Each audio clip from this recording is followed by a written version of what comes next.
Лесь Мартович. Мужицька смерть. Розділ 1. Його називали Банатом.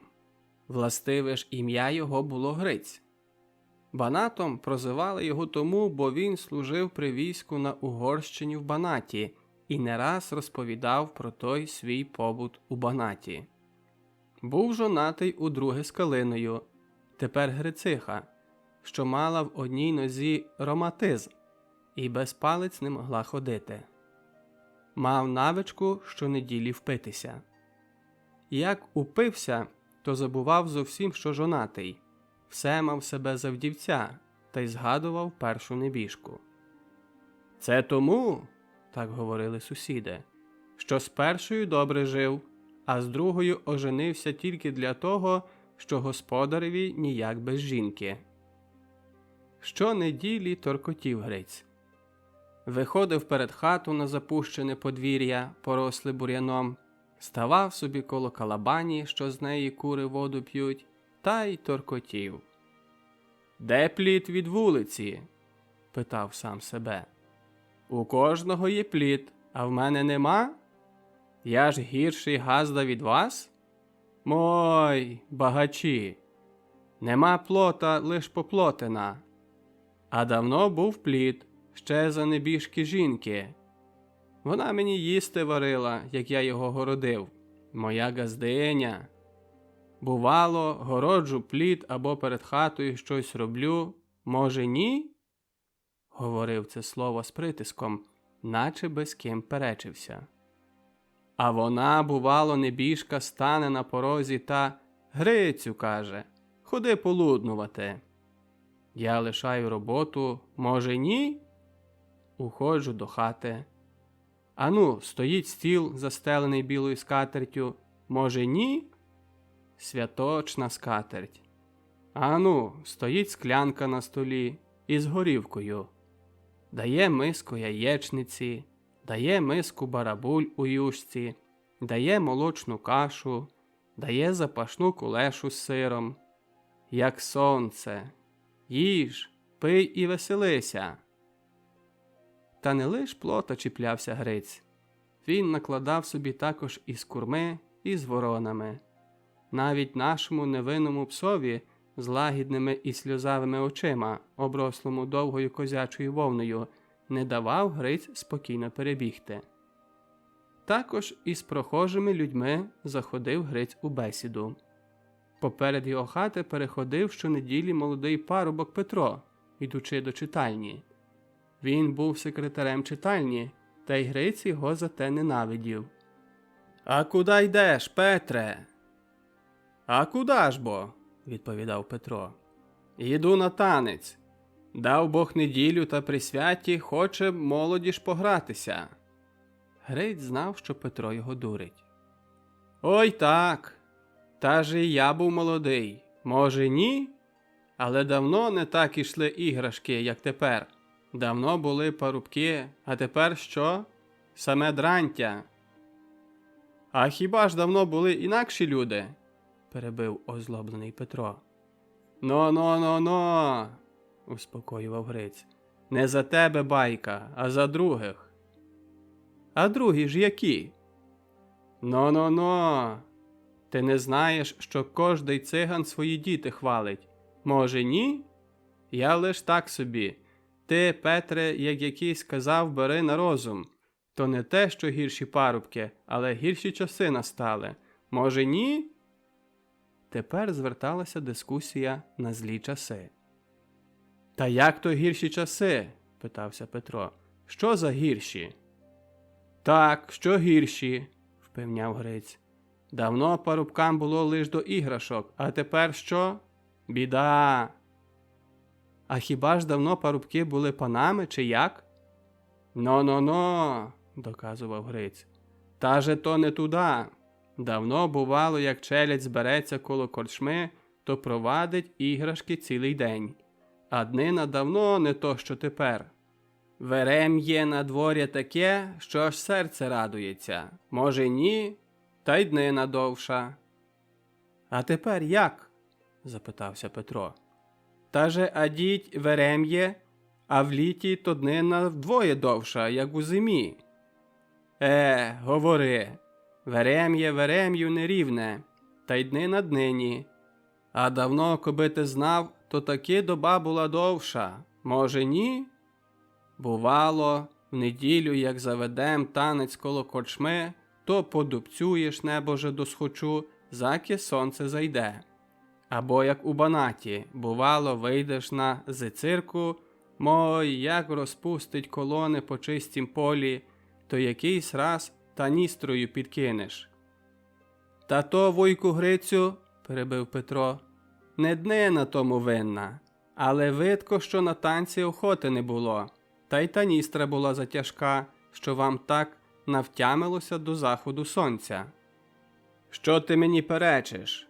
Отже, я тобі кажу сніську правду, що давно ціла доба була довша, і ніч, і днина, а тепер настає чимраз коротша. Петро засміявся.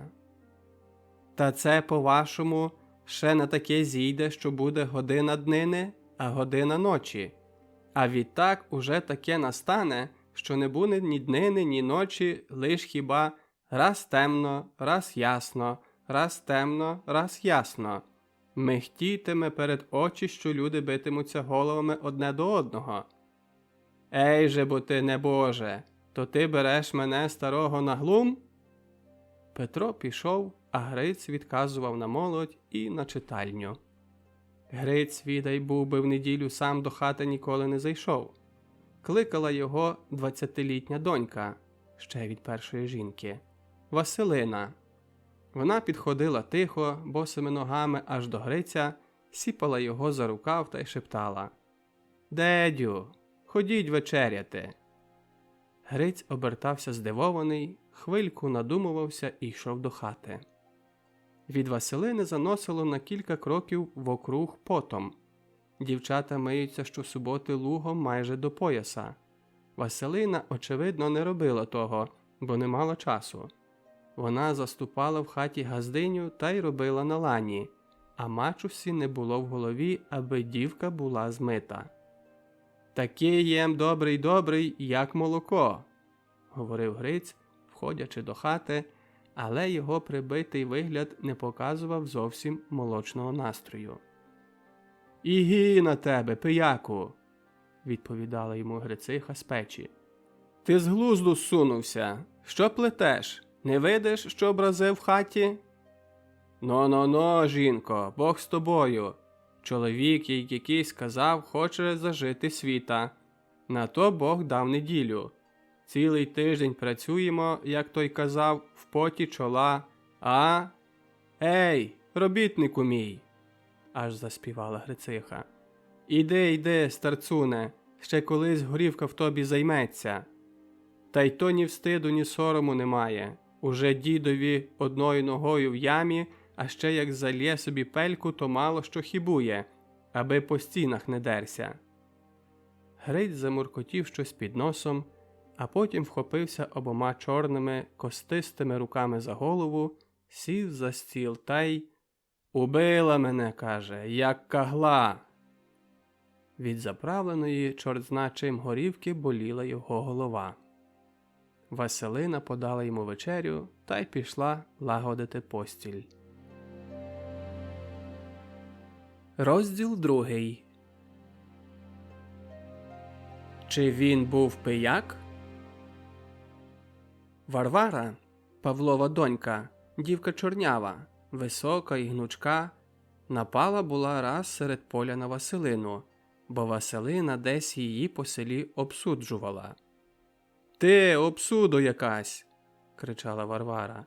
«Розповідай ліпше по селі за себе та за свого дедю пияка, а не за мене, бо я тобі зараз кіски повимикаю». Василина дивилася звичайно в землю, та й тому всі казали, що вона непевна. Тепер вона глипнула на Варвару своїм зизим оком.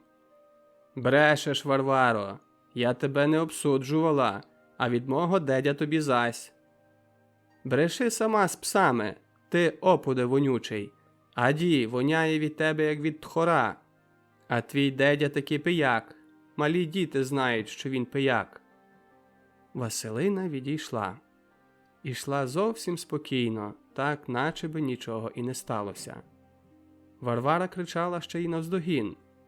«Сокотися ти, Зелепуго, сокотися мене, як вогню, бо як іще раз учую за якусь обсуду, то розідру тобі хавки від вуха до вуха, серед села розідру». А сусіда Грицева стара Семениха й мила була раз Грицевого синка, Николу, в своїм саді на Яблінці. Садила його віти та й випарила, не жалуючи долоні. Щинився вереск, сусіди зазирали через плоти. Вийшла і Грициха та й стала впевняти, що Никола здоймив лише однісіньке яблуко із землі, а на яблінку зовсім не лазив. Семениха аж руки заломила з пересердя. «Гей, люди добрі, та через це злодійкувати насіння ніяк буде стебельця на дворі вдержати. Обнесуть дещо є. Та й то малий злодій украв, а стара злодійка покриває. Та ти, крива відьмо, вчиш дітей крадіжки. Ти чоловіка звела на ні на що. За першої небіжки Гриць був порядний газда, а за тебе він і пияк, і непотріб. А то бігме, радше би йому було повіситися, ніж мав зав'язувати собі світ із такою кривою відьмою». Грициха замахнулася палицею. «А йди ж ти, мерзо! Я тебе до суду завдам, що ти мене відьмою називаєш. Абись ти були люди свідомі». При цім слові сусіди поховалися поза плоти. «А я присягну, що то ти відьма. Я знаю, що ти ходила гола навкруг хати з макітрою на голові». То була робітна днина. Чоловіків не було дома, лиш жінки. Тому Семениха балакала ще довгенький час із Процихою. Проциха плекала дитину обвислими, зжовклими грудьми та й приповідала. «Добре кажете, Семенишко, то вона звела Гриця на нінащо. Який став тепер? Сором меже люди показатися, та він і в неділю в чорній сорочці. Не дбає вона ні за чоловіком, ні за Василиною. Дівці вже 20-й рік, а на люди не трапляються. А все через ню. Погань, кажу вам. Та же я ще затямила його першу небіжку. Жили, як той казав, у мирності і в радості. Мав з нею 2 дітей. Старша, Марія, то померла вже віддана при першій дитині. А оця молодша Василина, та яка стала? Непевне воно таке. І в очі чоловікові не подивиться, все в землю. А всьому вона винна. Гриць забанував за першою небіжкою. Після її смерті та ходив цілий тиждень, як строєний. Ні робота його не бралася, ні їда. По тому, що робити, оженився. Та якби жінка людяна. А то лучилася така помийниця, що не то роботи з неї, але й доброго слова нема. Крива відьма та й решта. А ви ж гадаєте, що він чого розпився? Та же за першої небіжки де, господар на все село. А тепер от гноба, і сама не здихає, та й йому не дає жити. Боже, прости мені, от гріхи. Також панотець Антоній мав Гриця за пияка. Незабавки після того, як Гриць оженився вдруге, панотець закликав його до себе. Отець Антоній був старий чоловік старої школи, завзятий табачник. Він належав до твердих русинів, говорив з жінкою й дітьми по-польськи, а на мужиків натискав, аби не говорили це се, але сіє. «Учить нас сіяти», – говорили люди. Гриць увійшов до кімнати, поцілував панотця в руку і став оглядати перепудженими очима портрет Снігурівського, що висів над бюрком, і ще не видів такого страшного святця. «Слухай-но ти, Грицю», – панотець кожному тикав, – «питаюся я тебе, чого ти розпиячився? Та тобі не встид? Та же ти який Газда? Газда глипнув жалісними очима на Снігурівського. Просю Божої ласки та й вашої. Та де ж я? Лучилася пару разів оказія та, щоправда, був єм трохи горівчений, але аби аж розпитися, то бігме, я не то, не свідім, та й уже. Отець Антоній зажив табаки та й став Гриця, як то кажуть, псячити. Ти сякий такий, маєш мені присягнути від горівки, розумієш? Та же я розуміти розумію, але присягнути – то вже ні. Як? Що? Чому? Ти не хочеш присягнути від горівки? Бо то з хліба, сказав Гриць непевним, але переконуючим тоном. Із присяги нічого не було. Чекай, чекай, ти, лайдаку, прийде коза до воза. Та й прийшла коза. Узяв піп на мене пізьму, говорив Гриць до жінки по якимось часі, вернувши від Христа. Як? За що? А чи ж я знаю? Ну, а звідки знаєш, що взяв пізьму? Як відки? Аді, охрестив дитину Ерстиною. А ти що? Та я казав, хрестіть, кажу, Єрина, а він охрестив Ерстина. По 2 роках охрестив знов панотець хлопця Родіоном. А як хлопець називається? Казав є, що Никола? Та же я казати казав, коли ж бо має на мене пізьму. От і не нагадати, як назвав. Редьквою назвав. Йой, а ти що? Та як хлопець тебе звався Редькова? Іди, питайся його. Я йому кажу Никола, а він хрещається, каже, раб Божий Редькова, та й решта. Проте, однако, Ернестину всі звали Іриною, а Родіона – Николою. Але Гриць не був такий пияк, як другі пияки. Пияком, звичайно, є той, хто п'є в корчмі, та й хто п'є завсіди. Чи є товариство, чи ні, чи є причина пити, чи ні. А Гриць не так. Він майже ніколи в корчмі не впив. Приносив собі завсіди горівки додому. Лиш мав ту пияцьку прикмету, що пив сам, не дбаючи про товариство. Гриць заживав світа лиш у неділю. Буденного дня ходив у поле, як кождий, та тільки тоді майже ніколи не говорив.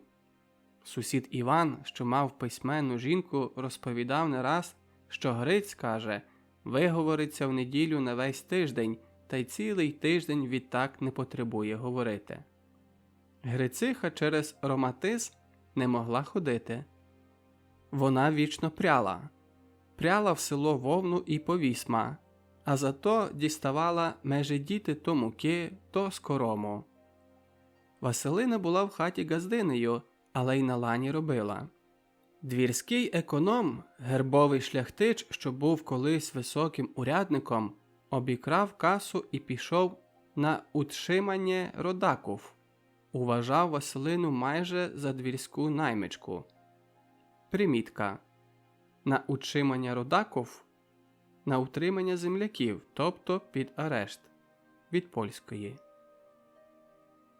Коли треба було робітника, то він приходив до Гриця та й кричав із вулиці: «Василино, а ти ще дома? Ти не знаєш, що в мене робота? Махай на лан!» Василина заробляла стільки, що ставало наймати плуга. У Гриця було 2 помірки і город. Ну, та й Грицеві на горілку.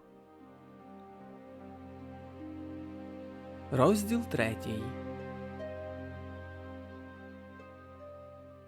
Це діялося по жнивах у середу. Було якесь церковне свято, у поле ніхто не йшов. В громадській канцелярії сидів писар Василь під образами за столом, Війт коло вікна за столом, а Семен – касієр і присяжний, подальше на ослоні. Громадська канцелярія була у Семена. Він мешкав по однім боці, а другий відступив на канцелярію. Всі дивилися зі співчуттям на писаря, що той аж упрів, читаючи якесь письмо від старости, та й мав чого впрівати. Повітовий староста, ревний оборонець краєвої автономії, переслідував, як лиш міг, ту раду громадську. Громада, бачите, завзялася та й вибрала до ради самих противників Дідича. Староста розписав другі вибори. Громада вибрала тих самих. Староста розписав треті вибори та й приїхав сам до села на вибори. Старий Війт перепудився. Сам перший голосував на нових радних. Переголосувало ще кількох, а старості здавалося, що то панська ліста, та й зробив виборчий маневр, винайдений польською шляхтою в східній Галичині. Закінчив голосування, хоч голосуючих було ще кілька кіп. «Решта не будуть голосувати, бо то самі лайдаки», – порішив староста та й від'їхав. Коли ж рада громадська зачала урядувати, тоді аж староста доглупався, як він сам себе в дураки пошив. То ж було відказування. «Та то самі лайдаки, розбійники, злодії, не вір жодному хлопові, як псові. Я їм дам, я їм покажу».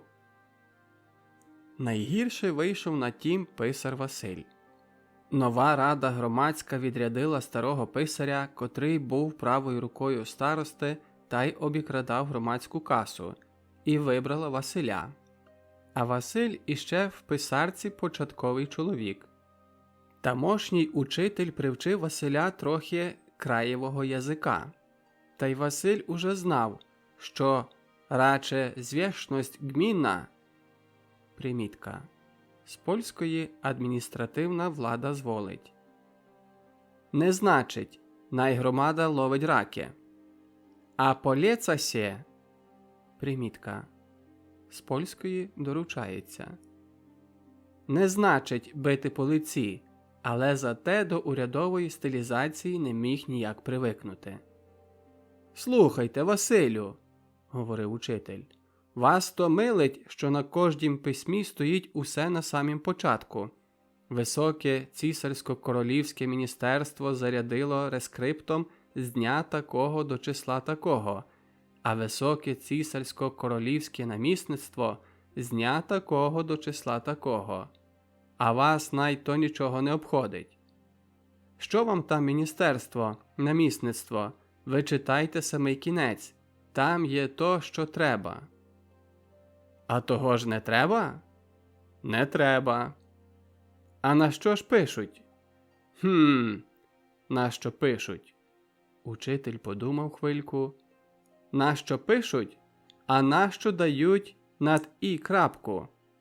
Та ж «і» й без крапки не було би «а», тільки «і». «Правда». Та тільки Василь ніколи не знав, що лишити, а що читати, а тут староста тисне. Тож Василь прів над письмами, а присяжний говорив до Семена. «Ой, так, читати то не ціпом махати. А ви ж як гадали, та же то працюється головою?» До хати війшов Гриць, темний та назний, із запалими очима. Видко було, що слабий. За ним високий, сивий єврей Борух. Його називали Короб, бо був дуже худий. Гриць почав говорити, не привітавшись. Знак, що справа дуже важна. «Просю вас, пане Війте, та й ви, пане писар, та й ви, панове радні. Наперед просю Божої ласки, а відтак вашої. Дайте мені поміч, зробіть межи нами ряд. Короб наважився мене із світа зігнати». Короб замахав руками. «Я від тебе нічого не хочу. Ти мені верни мої гроші». «Відки ж я тобі, добрий чоловіче, гроші дам? Та же з коліна не вилуплю. Завжди, я ще з села не втікаю. Устараю, то дам». «Чи ж я тебе в шибу б'ю? Не маєш, не віддавай». «А чого ж хочеш? Бійся Бога, май серце, Борух. Чого мене ріжеш без ножа? Та же чекайте, говоріть зарядом, як зайшло, що є межи вами? Відки ж я можу знати? Говорив Війт своїм звичаєм, поволі і виразно, наче би проводив молитви малій дитині. То так було, зачав Короб, але Гриць перебив. Чекай, на я скажу. Війт дав першинство Грицеві. Ти, Коропе, завжди, най Гриць говорять, а відтак ти маєш своє говорити. Короб не перечив. Най говорять Гриць. То отак було, зачав Гриць. Я з Борухом нічого не мав, у жадні інтереси не заходив. За ґрунт, за поле не було межі нами і слова бесіди. Може, ні? Кажи, Борух, ось де при людях, най чують пан начала, пан писар та й люди. Кажи, так чи не так? Була межі нами бесіда за ґрунт? Грицю, ти говори далі, я своє скажу на кінці, залепотів борзенько Короб. А я ось де побожу 100 раз, не раз, перед цілою громадою, в церкві побожу, коло престола, і я побожуй, і жінка моя, і діти мої, що я Борохові за ґрунт ані словом не писнув. Хоть най він присягає, а хоть най я присягаю. Ось де кладіть хрест, світіть свічки, най присягаю. А ні, то приводіть рабина, най Борух побожить. Най він побожить, що була бесіда, а я побожу, що неправда. Най він побожить на свою душу, що була бесіда, а я побожу на своє здоров'я, що неправда. Най він побожить на свої діти, а я побожу на свою маржину. Маю всього одно паця й корівку, а отже бим зараз на маржину побожив. Та й видите, пане Війте, і ви, пане писар, і ви, панове ратні, ви в нашім селі урядники, а отже, щобим з цього місця не поступився, щоби ми руки покорчило, щоби ми очі білками стали наверх, як я з Борухом за ґрунт хоть пусте слово заговорив. Що правда, то не гріх. Може, ні? А сьогодні рано приходить Борух, та й ні вдві, ні втри каже, що мені ґрунт зліцитує. Говорить, що я підписався йому на ґрунт. Ти, каже, підписався мені на ґрунт. Жінка колотила на припічку кулешу, та як у Бороха це слово почула, то колотач у її руках застиг. Ти мені, мой, жінку перепудив. Жінка до мене, ти сякий, ти такий, ти затеряв ґрунт, ти лайдаку, ти пияку. Ну, поплюжить. Публіка на все село. Жінка вплач, діти вплач, а я став ні живий, ні вмерлий. Це ошука, Борух. Ти на ошуку взявся, бо я аби то, що за нігтем, то ні. Короб прийшов до слова. Чекай, чекай, Грицю, ти говориш ні се, ні те. От послухайте, пане Війте, що було межи нами. Ні, достоював Гриць, за ґрунт я йому нічого не казав. Що тобі таке? Я за ґрунт тобі нічого не кажу. От крутиш, а видиш, що крутиш, не крути, Борух. Короб став нетерпеливий. Що хочеш від мене? Я до тебе нічого не говорю, я собі до Війта. Слухайте, пане Війте, він позичив у мене на знесіння перед 10 роками 100 левів на процента, бо казав, що має довг сплатити до банку. Я йому чекав за той довг, а він як не віддавав, так і не віддавав. Я його запізвав до суду, а на терміні він підписав мені злагоду, що має мені вернути до 3 років ратами 200 левів. Він рати не поповнив, а я заінтабулювався на ґрунт. Він не платить далі, а я хочу пустити ґрунт на ліцитацію. А щоби люди не казали, що я злий чоловік, то я сам не буду ґрунт ліцитувати. Я продам банкові, а банк його зліцитує. Я йому прийшов казати по-доброму, так, як чоловікові, верни мої гроші. А як ні, то я ґрунт продам на ліцитації. А щоби люди не казали, що я злий чоловік, то я продам банкові. Най банк твій ґрунт ліцитує. А він до мене. Що? До тебе? Крикнув Гриць. Я до кожного. Хто би мені зважився мою діднину, мою працю порушити, то аді, ось де кажу при людях, сокирою гачу в голову та й сам іду до криміналу гнити, а ти йдеш сиру землю гризти. Тепер надійшла Грициха. Через роматизм не могла враз із чоловіком іти та й припізнилася. До канцелярії не входила, стала собі в сінях, сперлася на одвірок, куделю встромила за окрайку і почала прясти, перехиливши голову аж до канцелярії, щоби чути розмову. До неї вийшла Семениха, вони вже не гнівалися. Стала собі також у сінях і слухала розмови, ніби від нехотя. Бабське діло не до ради. Тим часом Короб виймив письмо і подав Василеві писареві. «Що то багато говорити? Ось де є злагода, ти її підписав у суді. Най пан писар прочитають та най скажуть». Пан писар почухався в голову.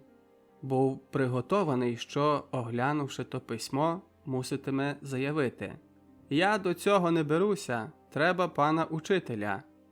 Але ні. Це письмо було знайоме Василеві. Короб уже приносив ту злагоду до Василя, та й Василь відчитував її враз із учителем. Учитель вияснював Василеві, що там стоїть. Це не була злагода, це був дозвіл на реальну екзекуцію. Василь тепер старався лише дошукатися в письмі того, що йому учитель говорив. Та не міг ніяк. Він чудувався лише, як учитель тільки в тім письмі дочитався. «Та що, вуйку Грицю, злагода?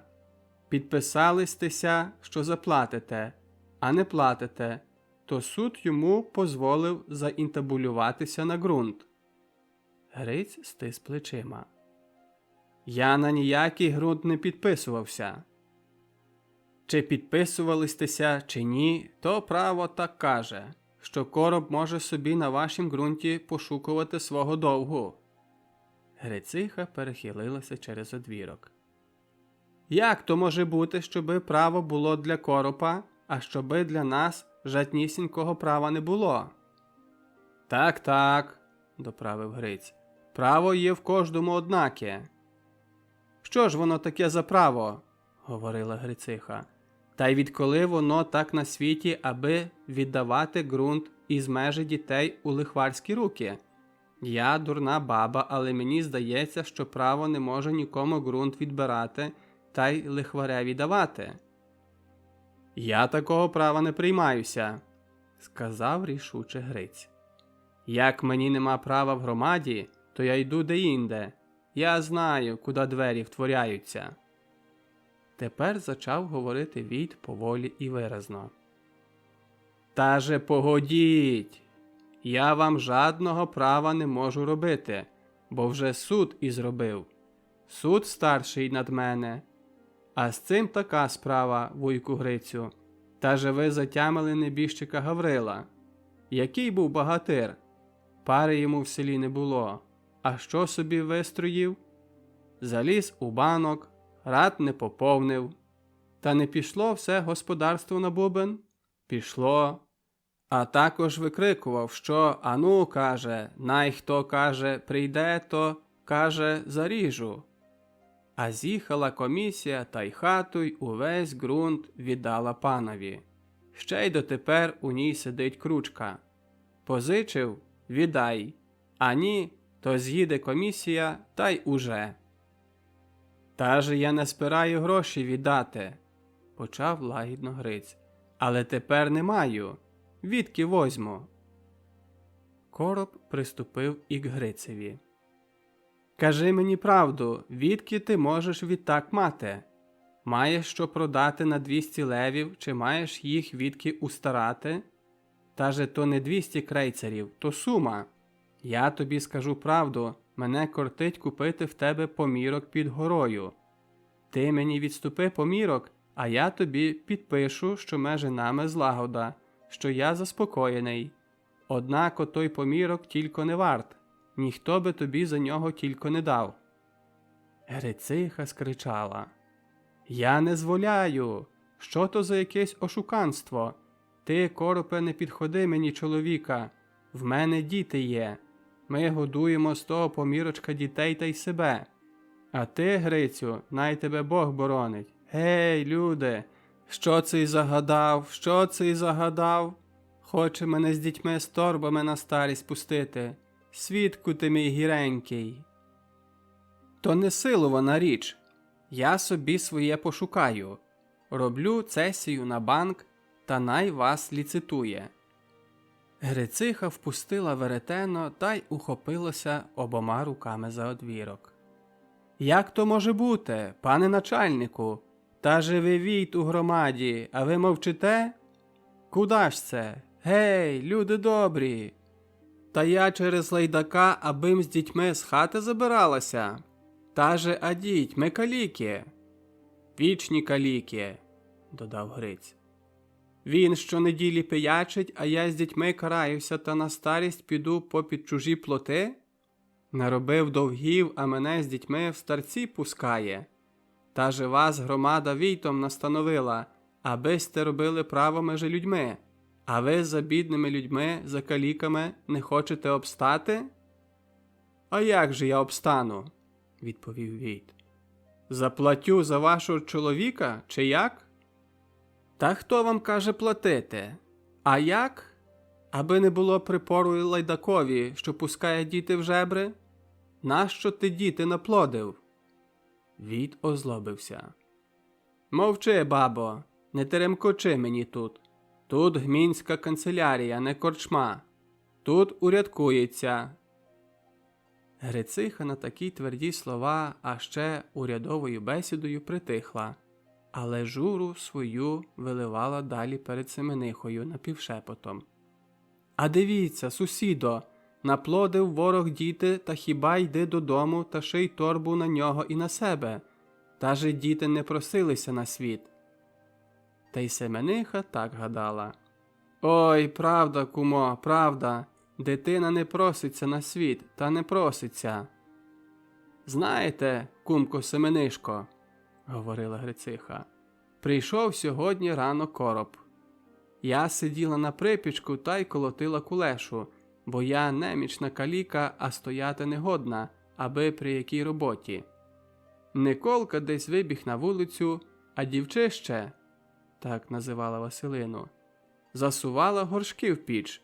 Єрина селяла гердан, а Гриць робив щось у хаті, чи зубок до грабель тисав, чи... От, видите, бігме, я вже забула. Так мені баки забили. З розуму сходжу. А короб, знаєте, входить до хати. Добрий день. Добре здоров'я. Мене гей щось тякло, що мені гей під серце підступило. Що цей, гадаю, собі зранку хоче. А він таки до Гриця. Що, каже, Грицю, робите?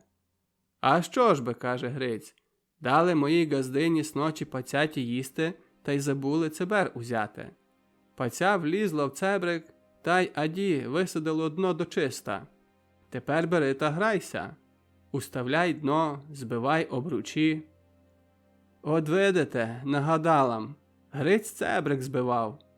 А ви що скажете? Питається Гриць коропа. А що ж би, нічого доброго, каже короб. А мене знов гей би хто гранею обсипав. Прийшов ям, каже короб, аби вже був раз кінець із нами. Я чекаю тобі, каже, за гроші вже 10-й рік, а тобі ні в гадці віддавання. Я прийшов, каже, тобі сказати, що пускаю твій ґрунт на бубен.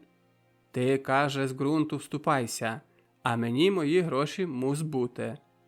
А я, знаєте, як єм це слово почула, то так, якби мене хто добний по голові вгатив. Так і кажу вам, кумку Семенишко, пустилам такі сльози, як горох. Грициха заплакала. Розділ 4. Як вийшли з канцелярії, то Грициха докоряла ще дорогою чоловікові. Гриць приоставав та й слухав мовчки докорів, наче той віл, що наставляє шию в ярмо. У Івана на воротах поставали Ахтемій та й старий Михайло. Вони приходили щосвята і щонеділі до Івана. Михайло, сам неписьменний, держав у спілці з Іваном газету. Їм вичитувала Іваниха. «Я би їй держав газету сам», – говорив Іван. «Але що ж, то ще молоде, соромливе дуже. Якби її другі жінки взяли на язик за газету, то вона би й з сорому, відай, під землю провалилася». У селі немає ніхто ніякої тайни. А ще така справа, як Грицева, що його короб хоче зі світу зігнати, то вона й малій дитині не була невідома. Тим-то Грициха не розповідала всього наново. «Іду, люди, іду торби шити», – приповідала. «Затеряв, запроторив усю працю, а діть, ворог пускає діти попід плоти». Гриць спробував боронитися. «Та що ж я? Короб наважився на моє життя». «Вороже лукавий, що брешеш?» – перечила Грициха. «Та тебе заставляв короб щонеділі пиячити? Та тебе короб бив у шию, аби й зичив у нього гроші?» Справді, короб не заставляв Гриця ні до чого. Не було що відповідати, тому Гриць потягся мовчки за жінкою додому. Короб вийшов з канцелярії і, не зважаючи зовсім на людей, говорив сам до себе по-єврейськи. Михайло насівся на нього. «Коропе, ти з громади жиєш та людям пакості робиш. Та ж якби люди на тебе не робили, то ти би не мав з чого жити. Ти обснуєш чоловіка, як павук, та й висисаєш із нього кров, як павук з мухи». Короб встав. «Я впоминаюся за своїм. Я йому дав готові гроші на долоню. То моя праця, я їх ніде не вкрав». «Не вкрав, але й не заробив. Ми робітні люди, продукуємо гроші, а ви, легкобити, ужиткуєте».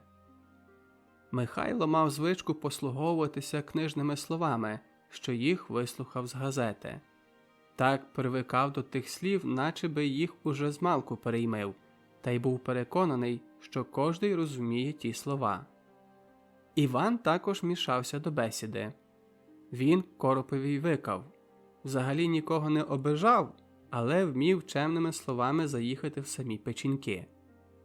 «Та же ви, Борух, уважайте, що Гриця діти є. Ви його не пустите в нівець, бо йому вже небагато належиться, але його діти. Як ви чужим дітям, так Бог вашим. Та не шкода дітей? Що вони мають покутувати за ваші гріхи? Та же вашому Міхулові вже, відай, 20-й рік, бо вже осліп на праве око». Всі три злобно посміхнулися. Євреї, звичайно, калічать синів, аби їх звільнити від військової служби. Короб не почувався до гріха. «Най покутують діти за мої гріхи. Я ніякого гріха не маю. Вспоминатися за своїм – то не гріх». Відійшов, незважаючи, що Михайло аж огнем сипав, так резонував. «Отак-то люди сходять на біду. Та Гриць Богу духа винен. Позичив 100, вертай 2. Так, якби йому на оборі проценти росли. Кажуть, маєш суди – боронися. Як же бідному чоловікові боронитися? Раз – немає відки – таке-то коштує. А друге – блавучить час. Прийшов на термін – погодімся, то й погодімся. 200 – най буде й 200, лиш аби не було тяганини. Але де? Він тепер адії якої загнув. Банком пужає, помірок би брав. Достоту, як той дідько, що кажуть, як чоловікові прикро, та й не може собі ради дати.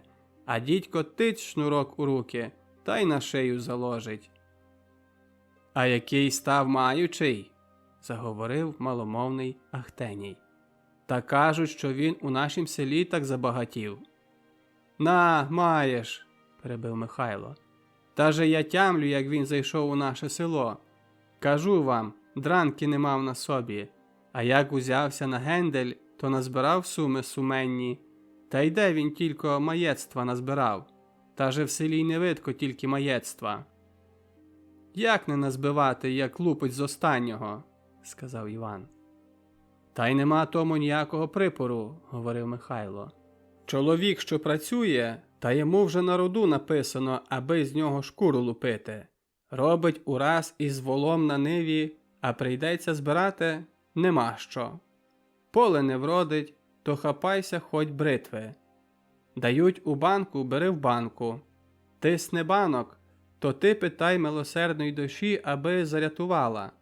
Та й лучиш саме на порядного лупія, бо добрий чоловік так само мліє з голоду, як ти. Залізеш лихвареві в руки, то з господар із його ласки, доки йому до вподоби, абись був господарем. Іван притакнув. У суді також нема ради, його право. Йому дадуть вирок, а ти, бідний чоловіче, хоть із моста та в воду. Та й то ще не смій там рибу ловити, бо заарендували, сказав маломовний Ахтемій, та й засміявся мужицьким сміхом, що тільки голос ніби сміється, та й губи стягуються до сміху, але по обличчю зовсім не пізнати, що то сміх. Щирий сміх дуже рідкий, та й тому неприличний. Щирим сміхом сміється, приміром, дівча до хлопця з любощів, але люди кажуть, що воно не сміється, тільки шкіриться. «Чого шкіришся? Не видиш, що ягнята в озимені?» – кричать на такі дівча і вважають за більший гріх не то, що воно шкіриться, як то, що не пильнує ягнят. Всі тут постановили пустити короба в газети, хоч Михайло був переконаний, що всього того не списав би й на воловій шкурі. Розділ 5. Гриць лежав слабий. Ніхто не мав навіть надії, що він подужає. Прийшов час, треба вмирати.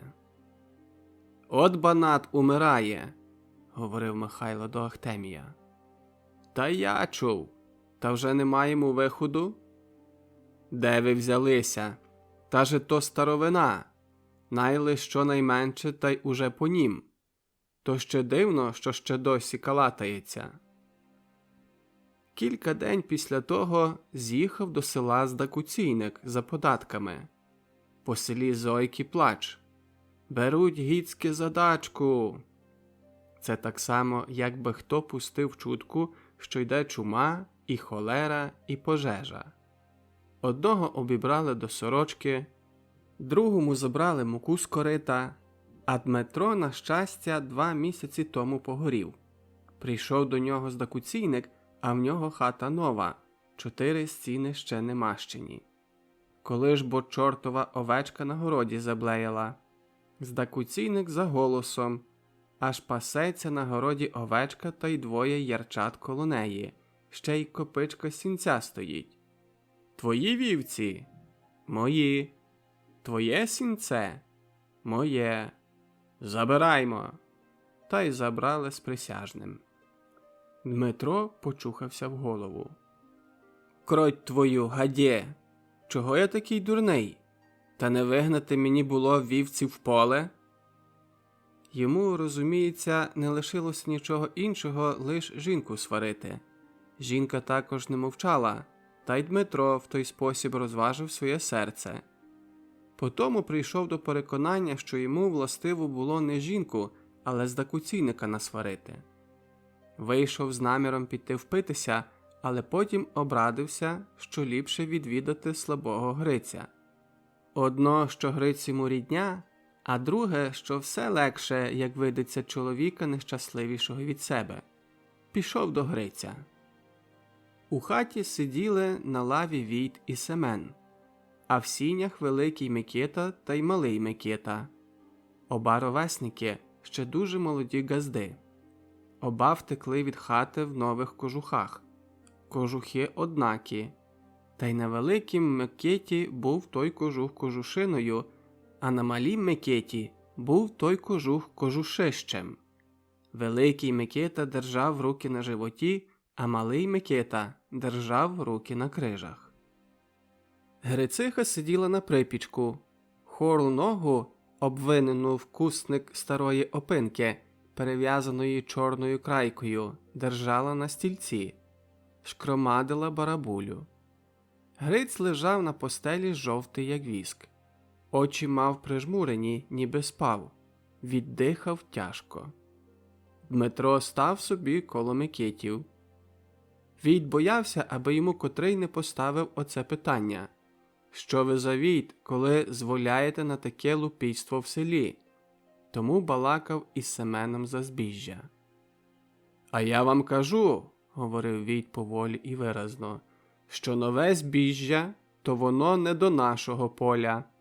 Правда, воно видатніше, але, наприклад, зводиться борзо. Возьміть цаске жито. Який із нього хліб? Чорний, як свята земля. А з простого жита вважаєте та хліб білий, як пшеничний, петльований. Я ще маю від небіжчика деді просте жито, та й щем його не змішав. Навмисне держу, на пам'ятку. Такий, кажу вам, хліб, як коли Пасха. Та й цяське жито йому вважаєте в нас за студено. Ану, як нема снігу, а добрий мороз шарне, то зараз цяське жито, дивіться, а воно згоріло і зжовкло, бо воно голе, наверха. Ану, возьміть просте жито. Воно вже рідко де є, в нашім селі лиш у мене. То воно он як у кожусі, зерно всередині, глибоко, не боїться ні студені, ні морозу. Гриць отворив очі, а Грициха до нього заговорила. Грицю, аді, люди прийшли на тебе подивитися, прийшли тебе відвідати. Пізнаєш людей? Гриць відповідав тихим голосом. Всередині бесіди часто приоставав. А чому ж би я людей не пізнавав? То що я з глузду зсунувся? Дякувати людям, най їм Бог заплатить, що відвідали слабого. Як подужаю, то й я їм у пригоді стану. Ой, уже тобі зозуля не буде кувати, сказала Грициха. Що ж бо ти, жінко? Та же я ще Богу дякувати не вмираю. Я ще, гадаю, сам помірок під сіножатями виорати. От піду до Семена, та мені плуга дадуть. Дасте мені, куме Семене, плуга? Я вам відроблю всапання. Чому? Дам, коби здоров'я, відповів Семен. А видиш, жінко, а ти би мені за живота похорон справляла. От подай мені ліпше води, бо спрага мене пече.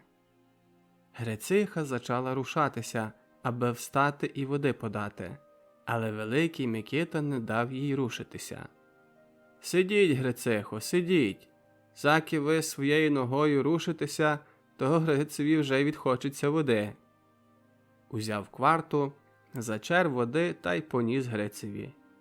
Гриць підсунувся поволі вище на подушки і піднявся трохи. Губи йому так і зжовкли, що не мож було відрізнити їх від лиця. Здавалося, що немає в нім і крапельки крові. Узяв кварту, але не міг удержати. Якби був Микита з другого боку не держав, була би кварта полетіла на землю.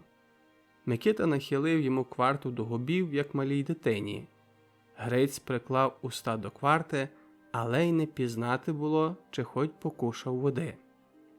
Напослідок лишив кварту Микиті в руках, а сам подався обезсилений на подушки, на давнє місце, і не пробував зсуватися.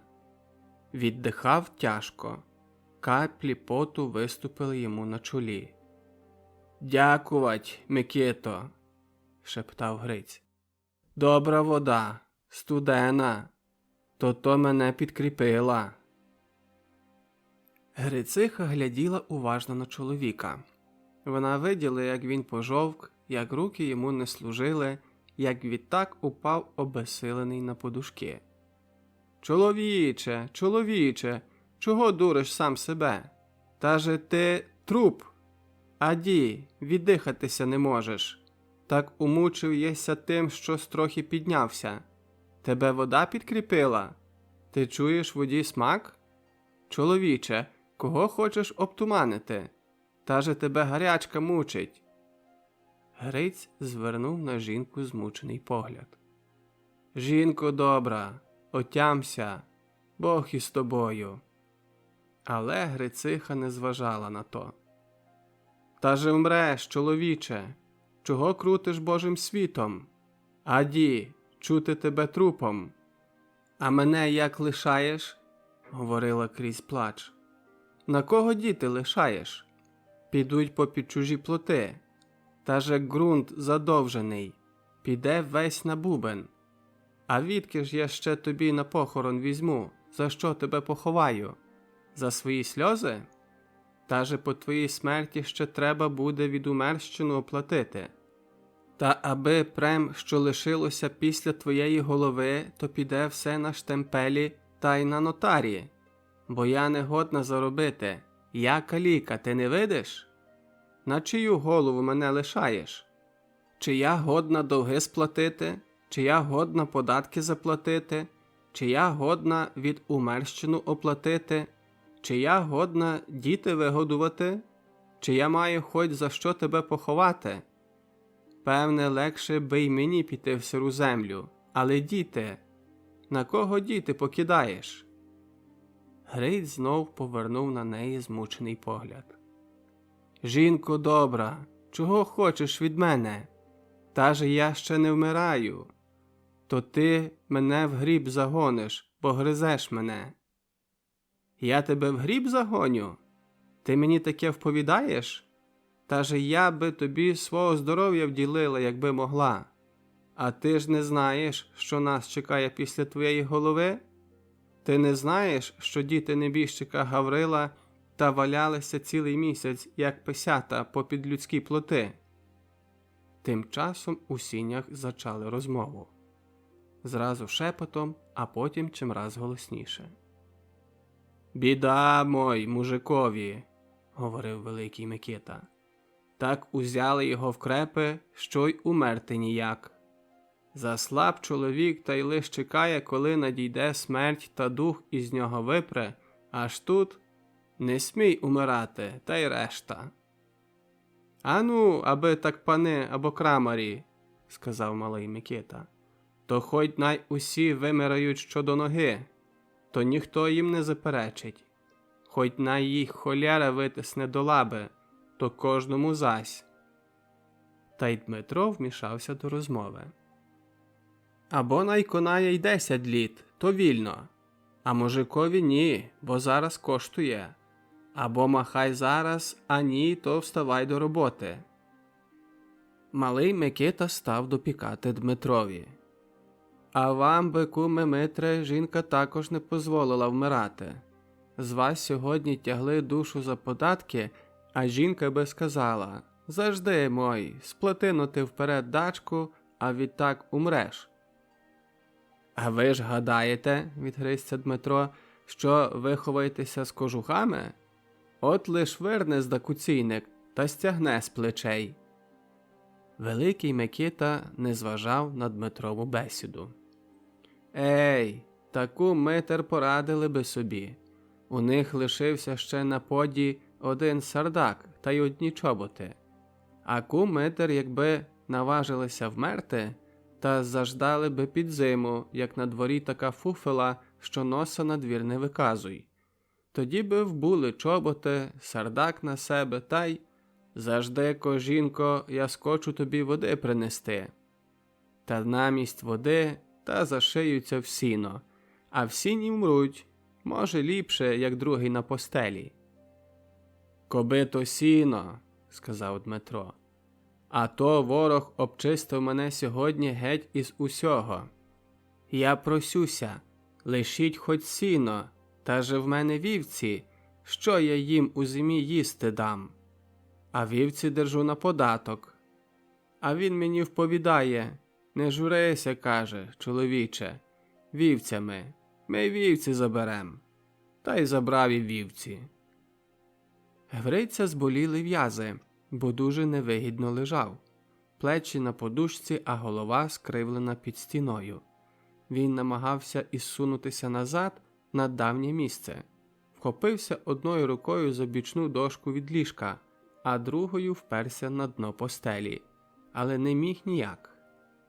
Великий Микита пізнав, чого Гриць силується. Увійшов до хати та й закликав малого Микиту. «Ходіть, Микито, та поможемо Грицеві поправитися на постелі. Вони зле лягли, та в'язи їх зболіли». «Дякувать, Микито», – просився Гриць. «Дякувать. Я сам, не трудіться». «Що ж, то невелика річ – ізсунутися. Лишіть, я сам». Грициха знов удивилася уважно на слабого.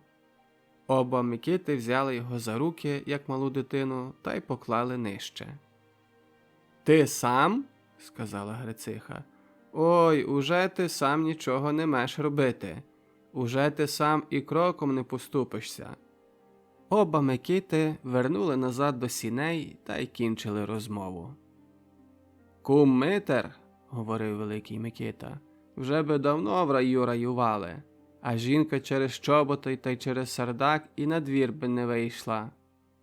«Ой, у раю раювати, – сказав Дмитро. «А може, то занесуть отам на цвинтар, та й амінь? Гний у ямі та й решта». Нібито хтось допевне доконався, що люди саме по смерті раюють. Або, може, рай не для хлопа. Кручка ж не казав, що мужик не має душі. Мужик, каже, при смерті та випускає так пару з себе, як худобина. «Та й ви собі погадайте, – говорив малий Микита, – де мужика по смерті примістити? Пана – інакша річ. Бо що ж, пан або злий у Бога, або добрий. Добрий пан наймає служби, роздає на бідних, ховають його з 10 попів тощо, бо має відки. Такого зараз по смерті до раю. А злого в пекло. А з мужиком же що зробите? Мужик дурний. Він хіба знає, як Бога хвалити? Ходить до церкви, бо другі йдуть, та й хреститься, гей би від мух обганявся. На бідних не роздає, бо й сам би взяв, якби знайшовся такий дурний, щоби мужикові щось дав. Попи не відмолюють, бо немає за що служби наймати. То так одлук параграфу належалося б йому на саме дно до пекла. Але ж бо знов давай його там до пекла, коли він і тут мав пекло. Та ніби до чого вмирати, як на таке саме. А так ліпше най згниє, як худобина, та не буде з ним на суді котори. От маєте, якби так кум Митер крадьки від жінки вмерли. Та до раю їм ніяк, бо параграф не пустить. Та же без сповіді би вмерли. А до пекла нема рації їх дати, бо що ж вони кому злого зробили? Що погоріли, то невеликий страх. Та ж і церква може погоріти. Дмитро махнув рукою. А зрештою, хоч би мене дали до пекла, та гадаєте, щоби пізнав, чи то пекло, чи рай? Почув би, відай, що трохи інакше, як на землі, але хто знає, чи не було би ліпше. Та й що ж, бо то за пекло? Нема кари, та й нема пекла. Отже, радше най там у ямі зігнию, та й по смерті не заходитимуть гензії в голову, що зо мною робити. Всі три підсміхалися мужицьким сміхом, що тільки голос ніби сміється, та й губи стягуються до сміху, але по обличчі зовсім не пізнати, що то сміх. Такий сміх не перебиває і не зупиняє розмови. Грициха вшкромадила барабулю. Всі у хаті слухали тої розмови зовсім рівнодушно. Тільки Гриць часом зітхав. Розділ 6. Кільканадцять днів після цього прийшли відвідати слабого Семениха з Процихою та й Іваниха. Семениха сиділа під вікном на лаві, а Іваниха з Процихою стояли коло дверей. Молоденька Іваниха дуже несмілива. Страх їй прикро було, що дуже велика. Проциха сягала їй під груди. Іваниха чулася упущено, бо кілька разів глипнула в бік на Проциху, не виділа нічого, тільки Процишине волосся. Ще й то її непокоїло, що не могла знайти слова розради для Грицихи. Семениха і Проциха говорили, а Іваниха рум'янилася. Грициха сиділа на припічку з опертою на стільці хорою ногою та й пряла. «Сусіди мої, сусіди!» – приповідала. «Вже ж я довго з вами не буду сусідувати. Вже ж бо я піду з дітьми попід чужі плоти. Заберуть чужі люди мою працю. Цілий вік свій я гарувала, ночі не досипляла, робила тяжко, як та худобина. Та й не собі, не собі!» «Кумко Грицихо!» – потішала Семениха. «Не завдавайте собі жалю. Та же Бог ласкав, та й люди не татари. Є другі, що ще не так бідують, та то вже християнин приходить на світ, аби бідувати». «А ви ж гадаєте, – говорила Проциха, – що в нас гаразди? Що ми не на такій стежці? Ой, кумко, кумко! Та же бідно діється, так бідно, що прийдеться з голоду вмирати. Але християнин жиє надією, тручає біду, як може. Усе, найко та найко, Бог ласкав, якось то буде, а то все чимраз тісніше та тісніше. Християнин гарує цілісіньке життя. Отак цілий тиждень, як віл у плузі. А все, коби здоров'я, та якось перебудеться». «Тим бо то, Процишко, – підхопила Грициха, – коби здоров'я. А ви ж не видите, які в нас гаразди? Я немічна каліка, та й нема вже, відай, на світі такої душі, аби мені раду дала. А Гриць сьогодні, завтра…» «Ей, не говоріть, кумко, – сказала Семениха, – не гнівіть Бога. То все Божа воля. Ми всі під Богом ходимо». «Як не говорити, сусіди, як не говорити? Та же адіть який страшний став. Труп. Тепер іще в днину по-божому, але коби сте вздріли та почули вночі, на силу відкликую від смерті. Таке, кажу вам, як зайдеться, то конає, кажу вам, снісько конає. Я лиш дивлюся за свічкою. Не сплю я, сусіди, ночами не сплю. Лиш наслухаю, чи вже не по всьому. Цієї ночі заснула на годинку, та й то, знаєте, на силу, сон і зломив. Та й снилося мені таке страшне, серце віщує, що вже недовго потягне. Десь я ніби йду до міста, та й прийшла ід могилкам, а то саме коло Червоного Хреста. Дивлюся, а я десь стою на високій горі та й гадаю собі, як же я, гадаю, цю гору перейду, коли я каліка? Гадаю собі, буду хапатися руками корчів та й буду поволі спускатися.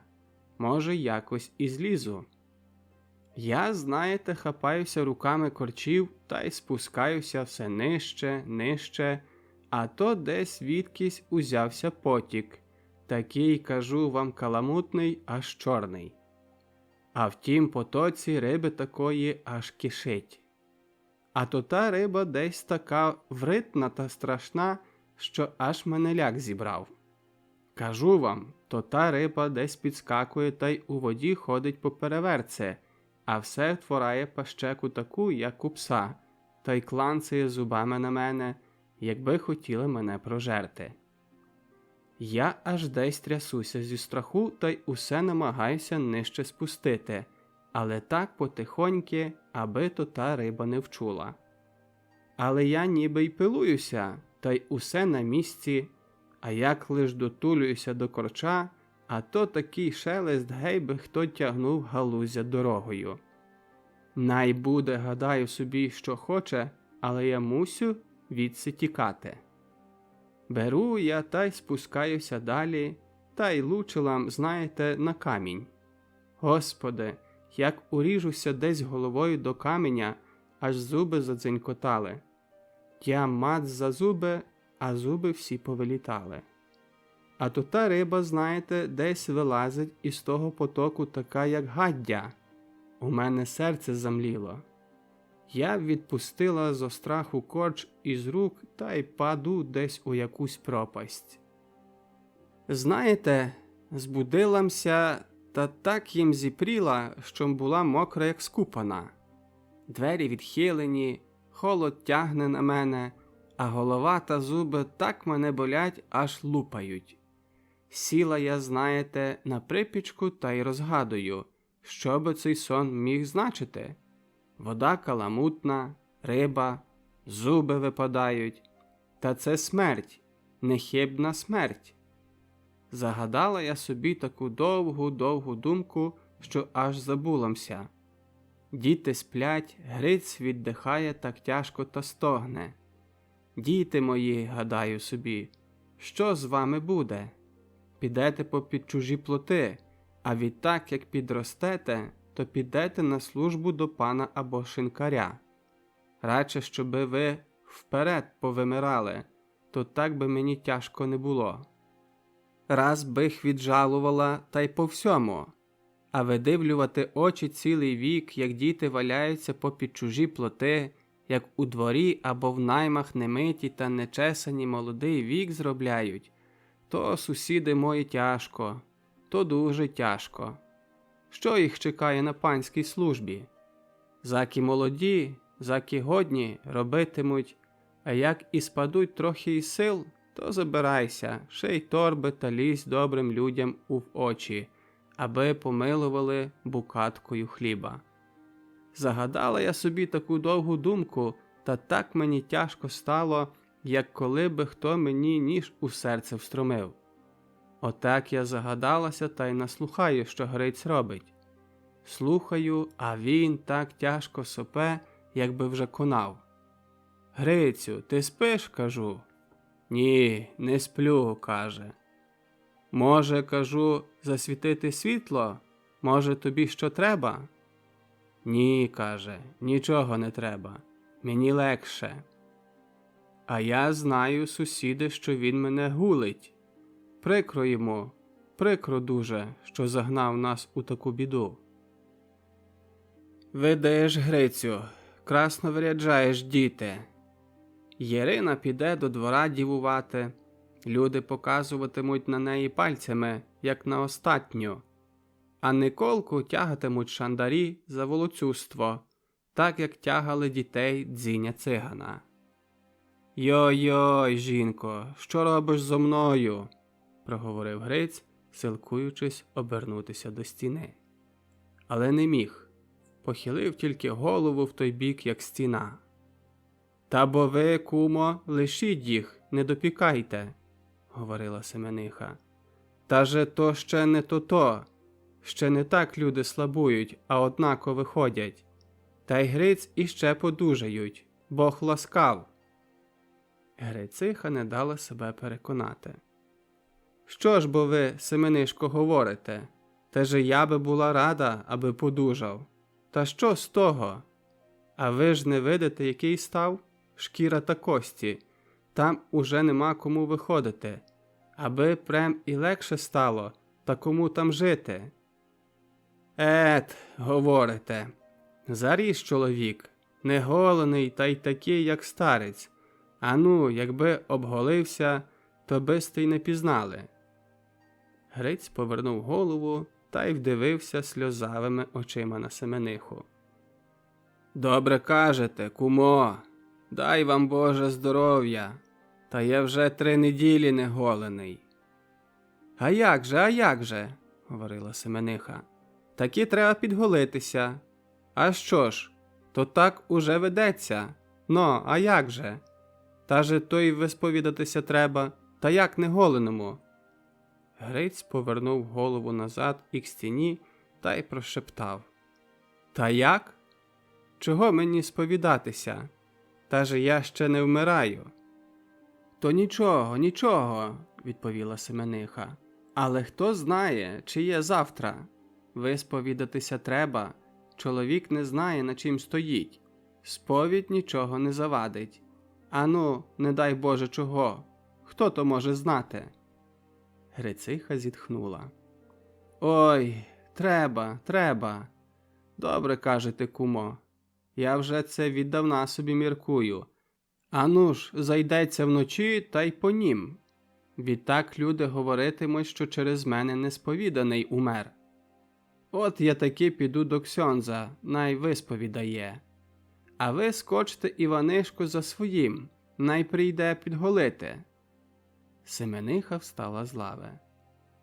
Та ви, кумо Грицихо, сидіть, вам мука ходити.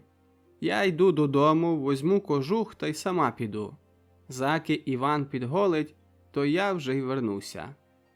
Проциха пішла також із Семенихою. Іваниха лишилася сама. Мала щось важне сказати, але не могла зважитися. Вона була м'якого ангела, а до того ще недавно віддалася та й не привикла ще межі людьми так поважно говорити, як молодиці.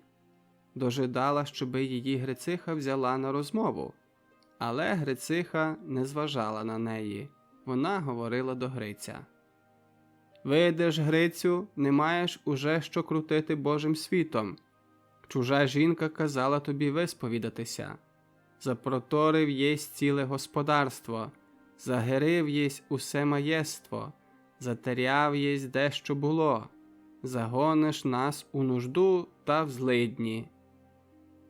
«Ти то, жінко, – прошептав Гриць, – точиш мені печінки, як червак, день у день». Грициха заздріла Іваниху коло дверей. «Підіть-ко, Іванишко, з ласки своєї за Іваном». Іванисі серце в грудях забилося. «Я зараз. Я прийшла вам сказати, що вже є газета. Там стоїть за Коропа та й за Гриця». «Як?» – здивувалася Грициха.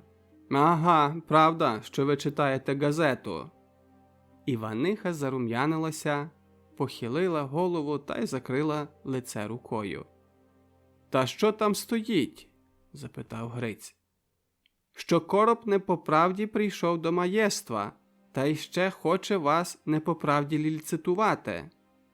Гриць подивився на жінку з докором, а Грициха запиталася. «Та відки вони довідалися в газеті?» «Петро Павлів написав. Михайло та й Ахтемій та й Іван проказували, а він і списав. Написали, що все під присягою визнають». «То добрі люди», – сказав Гриць. «Дай їм, Боже, прожиток щасливий. Ей, коби навідався коли до мене Петро, абих йому подякував красно. То добрий хлопець. Я йому перекажу Варварою, вона до нас приходить». «Перекажіть, Іванишко», – обізвалася Грициха. «Варвара у вас буває, ви, відай, обі на газеті читаєте». Цим словом Грициха добила Іваниху. Іваниха обернулася борзенько та й зітхнула тяжко, аж захлипала. «Побіжу я за Іваном». Але Іван саме в тій хвилі надійшов із бритвою. Йому переказала Семениха, аби пішов Гриця підголити. Іванисі легше стало, наче би чоловік прийшов відборонити її від стада вовків. «Хочете обголитися, Грицю?» – запитав Іван. Грициха відповіла намість чоловіка. «Та жена й підголиться, бо треба висповідатися». Гриць посумнів. «Ет!» «Не журіться, Грицю!» – потішив Іван. «Ви ще жінку наб'єте. От як вас підголю, то жінка ще схоче потанцювати з вами». «Бог би з вас говорив». Розділ 7. Незабавки після того відвідав Петро слабого Гриця. Не було нікого дома, бо Грициха віднесла десь пряжу в село, і з нею пішла і Ярина. Василина робила на лані, а Николка, як звичайно, грався з дітьми на вулиці. Гриць дуже завівся на Петрі. Петро не знав йому нічого сказати про ліцитацію. «Я написав до газети.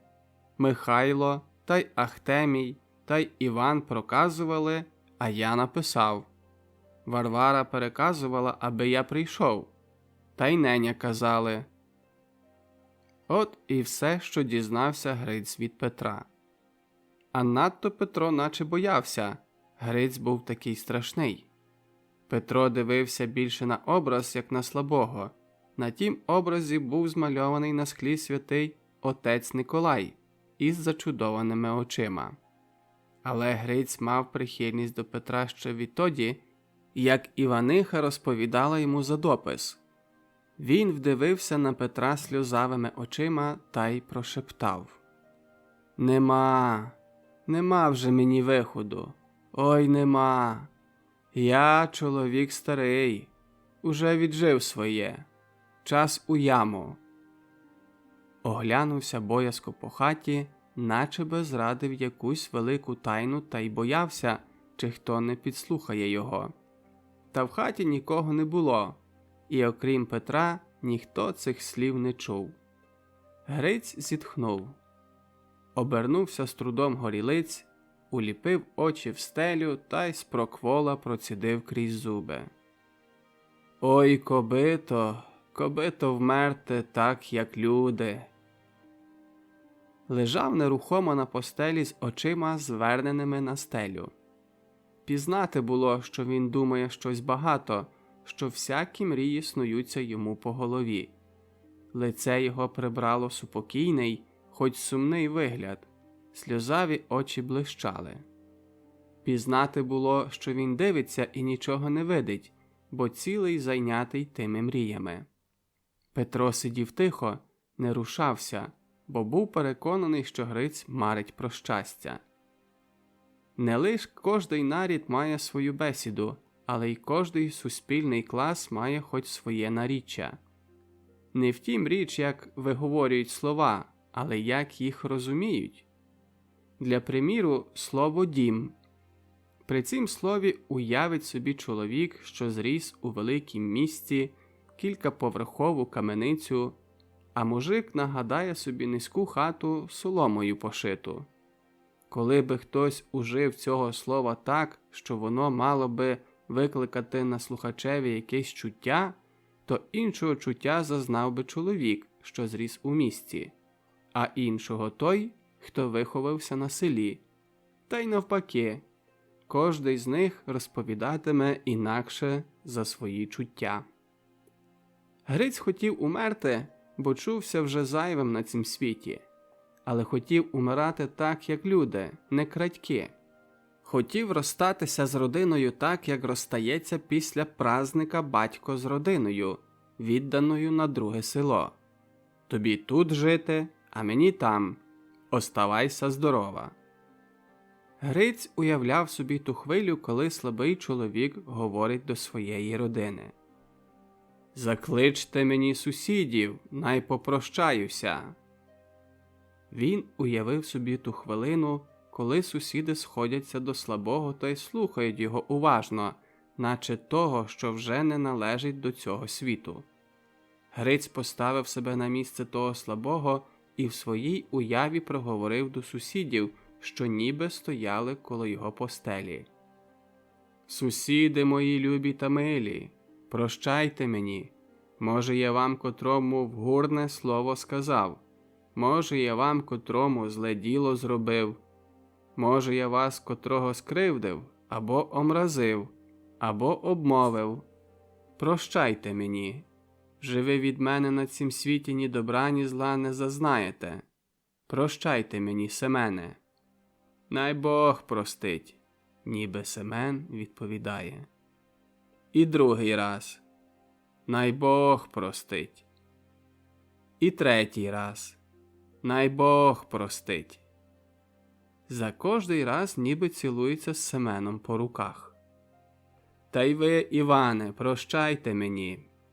Най Бог простить, ніби Іван відповідає.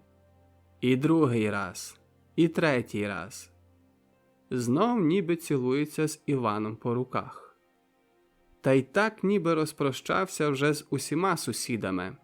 Сусіди ніби сідають на ослін повагом і ніби дожидають, що він далі говоритиме. А він ніби каже подати собі води, а відтак говорить.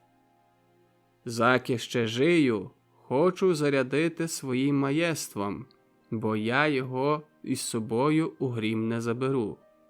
А вас, любі мої сусіди, пане Газди, просю вас, аби сте були свідомі, як я заряджу своїм маєством, аби відтак діти після моєї голови не сварилися, щоби по судах не тягалися, щоби не теряли марне працю на адукатів. Той помірок під горою відказую моїй найстаршій доньці, Василині. Там буде з 1,5 морга. Той помірок на ставищі відказую моїй другій доньці, Єрині. Там буде лише морг, але зато ліпше поле. Решту здаю на сина, на Николу. І хату, і город, і помірок під сіножатями.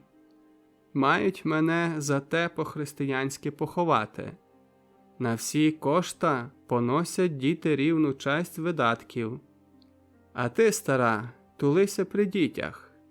Доки Никола малолітній і доки дівки не повіддаються, доти ти, стара, збираєш політки. А в хаті маєш сидіти поки живота твого. Син має тебе вдержувати та й похорон тобі справити, бо я йому найбільше відказав. По моїй смерті, як дівкам лучаться люди, віддавай їх та й відділю їм пайки.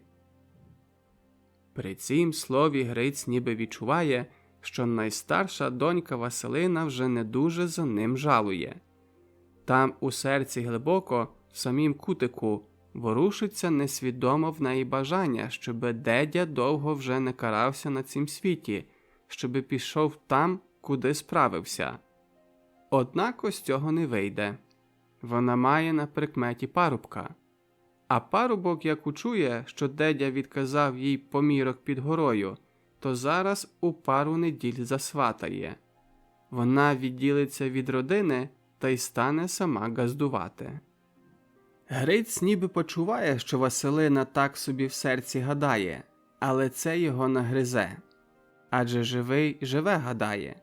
Він рад іще з того, що так є, бо відтак люди говоритимуть: «Аді, Василина Грицева вже віддається». Та й не дивно, небіжчик лишив маєток, та й діти мають на чим газдувати. Отакі то були Грицеві мрії. Петро сидів тихо, щоби йому тих мрій не розігнати. Але Гриць недовго марив. Махнув рукою та й прошепотав: «Та що з того?» Нагадав собі, мабуть, як тепер є. Помірків тих уже давно всіх нема. Лишилося 2, але із них більше половина спродана, у чужих руках. І то так кришка сьогодні-завтра не його. Довги на ній такі, що й 100 літ жий, то стільки не приробиш. Щоби сяк так оправдати себе перед родиною, удавав, що ще не вмирає. Але був переконаний, що йому ніхто не вірить, та й що хоч би й подужав, то нічого не порадив би. Розділ 8. Гриць умер із початком осені, саме в найкращу пору, коли на дворі нема ні літньої спеки, ні осінньої сльоти, коли сонце на погіднім небі гріє та й не пече, а легесенький західній вітер обриває жовкле листя з дерев. На другий день його ховали. На похорон зійшлося мало людей. Були сусіди, а з подальших прийшов Сафат, Михайло та Павло. Прийшла і Варвара з Іванихою. Панноця ще не було, але був дяк. Це був одинокий чоловік на ціле село, що взяв собі панотцеву науку до серця та й намість це говорив сіє, але розуміється лиш у розмові з панотцем. Дяк був старий чоловік, вдівець, худий та й дуже вже наглябистий. Зате його прозивали Стулений. «Ходіть, дяче, най вас поцілую», – говорила йому Варвара. Дяк подивився на неї та й миленько всміхнувся. «А ну-ко, гай!» «Коли ж бо ви Стулений?» «Говори», – сказав дяк, – «я би ще ліпше вдав, як молодий». «Кашляти», – додала Варвара. Малий Никола з роздертою пазухою аж геть понижче пупа бігав поміж люди, де вони рідко стояли, як у лісі поміж дерева, та й тішився, що так багато людей. Геть на боці стояла Семениха з Процихою та й балакали. «Ви були при Грицеві, як умирав?» – запитала Семениха. «Та жем була, але як конав, том не виділа. Кажуть, лиш раз схлипнув. То так сталося на млі ока. Митер сидів коло постелі. Як Гриць мав конати, то Митер питався його за нумера. «Скажіть, – каже, – вуйку Грицю, які нумера? Ви тепер вгадаєте, та може виграємо на лотареї». Десь він тут виніс із війська, що чоловік як конає, то віщун, може вгадати нумера. «Чудасія, та сказав, які нумера?» «Ей, де? Чоловік як умирає, то, відай, нічого йому не в голові». «Та й не признався до самої смерті, що вмирає?» – запитала Семениха. «Ні». «Та й до чого йому було таїтися? Та же очі виділи». «Та правда, кумо Семенихо, що не було чого, але це так уже гей і збіжжям. Як ударить сльота зо 2 неділі на покоси, то чоловік знає, що збіжжям мусило зростися. Але як хто прийде з поля та й скаже, що збіжжя зрослося, то чоловікові так прикро, як коли би перший раз за то довідався. Так же й це. Але що перед сповідею або зараз по сповіді не приповівся? Гріхи! Сафат, перший багач у селі, курив завзяту люльку. «Так курить смачно, якби цицьку ссав», – говорили за нього. Курив тепер смажек. Його дістається в той спосіб, що з питомого поля крадеться листки тютюну та й не сушиться на сонці, бо теребелюльки вздріли би, але сушиться на печі. Висушений смажек задержує зелену краску, зато він залегкий до курення. Треба його вперед у люльці запекти, аби був міцніший. Сафат заговорив до Семена. «Я втратив сьогодні робітну днину. В мене такої роботи, що де-де, усе порозчитано». Михайло підслухав та й рад був, що має нагоду Хруневі в печінки заїхати. «А тебе ж хто сюди кликав? Сиди дома та пась роботу. Може, хочеш, аби тобі Грициха заплатила за днину?» Сафат засоромився. «Ви чого хочете з мене, Михайле? Я не п'ю до вас, то не кажіть мені, дай Боже здоров'я». «То що таке?» – запитали навкруги. «А діть, люди», – говорив Михайло, – «багач собі кривдує, що втратив днину через похорон. Скиньмося, газди, по крейцеру на багача, бо він утратний». Надійшов панотець і сказав коротеньку проповідь, що мав, зрештою, за пияка багато говорити. Коли рушив похорон, зірвалися горобці з бур'яну і з поплотини. Жива, гамірлива, сіра верета здіймалася з берега Грицевого подвір'я і, наче гнана вітром, перелетіла понад дорогу та й сперлася за дорогою на креслатій грушці. Горішнім кінцем вхопилася за вершок грушки, а долішній піддогнула, а потім щезла між гіллям. Горобчики, якби висипані з тої верети, скакали по галузях і цвірінькали. Зараз за деревищем ішла Грициха, підпираючись палицями, та й ритмічно голосила: «Господарю мій, на кого ти нас покидаєш? На кого ти діти лишаєш дрібні? За що ти на нас прогнівався?» Спів дяка заглушив її голосіння. Василина йшла похнюплена, а Ірина плакала. Николка їхав іззаду за похороном на соняшнику та й бив прутом за імпровізованого коня. Сафат обізвався до Семенихи, що припадком ішла з ним поруч. «Адіть, Семенихо, котре щиро жалує, то не вміє красно голосити, бо жаль не дає. Та же то серце крається. А котрому байдуже, то так приповідає, якби на книжці читало». Всі жінки плакали. Кожна, мабуть, нагадувала собі якусь свою журу та й плакала. Проциха говорила до Михайла: «Ото лишив дрібні діти.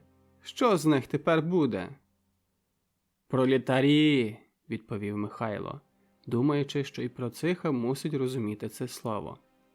Проциха здивувалася, і ніяково їй стало. На селі люди не знають питатися, яке значення має котре нове слово. Процисі здавалося, що її пам'ять ослабла, коли вона не розуміє Михайлових слів. Задзвонили в дзвони. На селі дзвонить паламар одною рукою та й через вправо видобуває із дзвонів якийсь акцент. Підставити під голос дзвонів яке-небудь чотирискладове слово, то дзвони говоритимуть те слово. Через те, що Проциха вдумувалася в слово «пролетарі», їй здавалося, що дзвони так і говорять до неї: «Пролетарі! Пролетарі!» Від церкви було видно цвинтар. Увесь був зарослий деревами. Поміж ними білілися хрести і хрестики. Цвинтар заступав собою цілий, видно, круг від сходу сонця. Чисте, осіннє, голубе небо спускалося над цвинтарем та й наче входило там поміж дерева і хрести. Ніби за тим цвинтарем і не було вже нічого далі на світі. 1898 рік.